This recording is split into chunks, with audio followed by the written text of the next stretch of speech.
Allez, on va s'intéresser à la technologie au service de la santé des animaux de compagnie, avec une innovation française qui va vous intéresser si vous êtes propriétaire de chiens. Il s'agit d'un collier connecté pour surveiller l'état de santé de votre chien. Un produit innovant mis au point par la société Invoxia qui vient d'être validé scientifiquement. On en parle avec Amélie Caudron, CEO d'Invoxia. Bonjour. Bonjour Jérôme. Alors en quoi consiste ce collier connecté pour chiens ? Donc ce produit, c'est le Smart Dog Collar. C'est un collier pour chien réinventé. C'est le premier collier avec un suivi de santé à 360 degrés. Donc avec le suivi de données cardiaques et respiratoires, le données de suivi d'activité et le données de suivi les données de position pour suivre un chien qui pourrait s'égarer ou se perdre. Oui, donc une localisation GPS en fait. Voilà, ça s'appuie sur les projets qu'on avait avant qui étaient des balises GPS.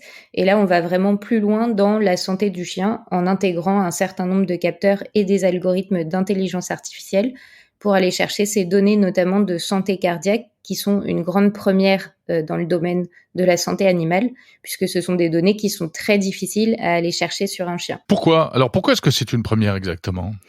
Alors donc, classiquement, pour obtenir les données de rythme cardiaque et rythme respiratoire du chien, en fait, il faut soit l'équiper avec des équipements médicaux lourds, donc il va falloir raser le chien, mettre des électrodes, strapper, laisser le chien qui est engoncé dans son harnais et qui peut pas bouger pendant 24 heures, et c'est très contraignant. Le chien est pas forcément volontaire, et donc aujourd'hui on travaille avec un board scientifique de vétérinaires, et quand on leur demande typiquement quelle est la corrélation entre tel paramètre et la santé du chien, ils disent ça a jamais été testé à grande échelle parce que c'est très difficile d'obtenir ces données. Donc là en fait on va avoir accès à un grand nombre de données sur des chiens qui vont être en bon état de santé et qui ont un certain nombre de maladies cardiaques. Et on va être capable d'aller plus loin dans le diagnostic et la prévention, sachant que la maladie cardiaque du chien, c'est très très fréquent, c'est un motif de consultation sur 10, donc il y a à peu près 10% des chiens qui sont diagnostiqués avec une maladie cardiaque, et ça atteint beaucoup les gros chiens et les petits chiens qui évidemment peuvent pas s'exprimer, donc souvent ça va être diagnostiqué une fois que c'est trop tard. Alors comment ça se présente exactement ? En fait, ce que vous avez mis au point, c'est un collier, collier Oui. Connecté, collier électronique, que le chien va porter en permanence. Voilà, l'idée c'est le chien le porte autour du cou et le maître n'a rien à faire. Il va avoir toutes les données de santé, d'activité dans l'application, et en fait plus le chien porte le collier, plus on va apprendre à le connaître. On va connaître ses données moyennes et normales, et on va être capable de voir du coup si on s'en éloigne, ce qui pourrait indiquer effectivement un problème qui peut être cardiaque ou autre, mais un problème sur son niveau de vitalité, sur son rythme cardiaque, sur son rythme respiratoire. Aujourd'hui, un chien qui a fait une insuffisance cardiaque, on demande au maître de mesurer son rythme respiratoire tous les soirs à la main pendant le sommeil du chien. Et c'est extrêmement contraignant, extrêmement stressant. Les gens le notent sur une petite fiche. Là, l'idée, c'est vous avez le collier sur votre chien et vous y touchez plus, et vous avez toutes les données, vous pouvez les partager avec votre vétérinaire. Vous avez des données objectives et en plus un suivi beaucoup plus fin, donc une capacité à détecter. Il y a des gens aujourd'hui qui arrivent à anticiper les insuffisances cardiaques de leur chien, en fait, une crise, justement parce qu'ils mesurent tous les jours. Mais il faut imaginer que faire ça pendant 1 ou 2 ans, c'est extrêmement stressant pour le maître de chien. C'est destiné à qui ? À des maîtres de chiens qui ont déjà été diagnostiqués, ou bien c'est pour n'importe quel chien, pour des propriétaires de chiens inquiets, on va dire. Alors, donc déjà, on va vendre ce produit au grand public. C'est pas un produit médical, c'est vraiment un produit. L'idée, c'est qu'on apporte aussi tout un tas de services autour de la localisation du chien, autour du suivi d'activité. On va aider le maître aussi autour de vérifier le comportement de son chien quand il reste tout seul, etc. Donc en fait, c'est vraiment une plateforme sur laquelle on va construire un grand nombre de services. Et effectivement, ça va avoir une utilité particulière pour les propriétaires de chiens cardiaques ou pour les propriétaires d'un chien qui va être d'une race un peu prédisposée ou d'un chien qui commence à vieillir, ou toute personne qui est soit inquiète, soit qui s'intéresse de près à la santé de son chien. Ça coûte combien ? Aujourd'hui, le collier va être commercialisé autour d'une centaine d'euros, et il va falloir un abonnement puisqu'il y a une carte SIM dans le collier qui va être de l'ordre d'une dizaine d'euros par mois.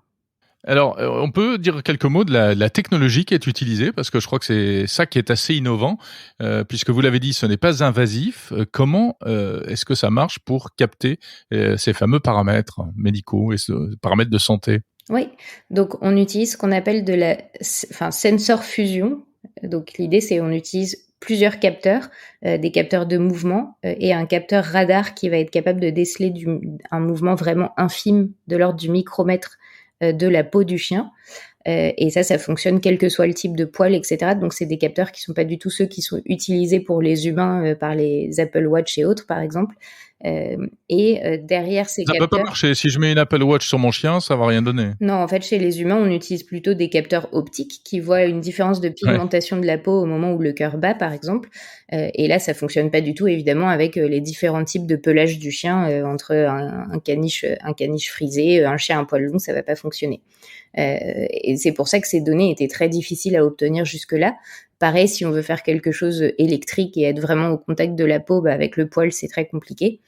Là, on va vraiment s'intéresser à vraiment d'infimes mouvements autour du cou de la peau du cou de l'animal, ce qui va Mmh. indiquer le rythme cardiaque et le rythme respiratoire au repos. Et pour ça, en fait, on utilise des algorithmes de deep learning qui sont vraiment développés. Aujourd'hui, on a déposé des brevets pour ce mix de capteurs et d'algorithmes de deep learning pour être capable d'aller chercher ces infos de rythme respiratoire, rythme cardiaque, qui sont autrement très difficiles. Enfin, avec un radar, en fait, c'est pas du tout interprétable à l'œil nu. Il faut vraiment aller entraîner des algorithmes pour reconnaître ce qu'on cherche à reconnaître. On parle des chiens, ça peut fonctionner aussi sur les chats ou pas du tout? Alors, Ou ça n'a pas d'intérêt? donc il y a un fort intérêt pour les chats, c'est quelque chose qu'on explore. Après, on sait qu'un chat, d'expérience, puisqu'on a sorti, nous, en 2018, un pet tracker, donc un tracker GPS pour les animaux domestiques. Il y avait déjà des gens qui se plaignaient que notre tracker était trop lourd pour les chats, alors qu'il fait 15 grammes et que c'était vraiment le plus petit et le plus léger du marché.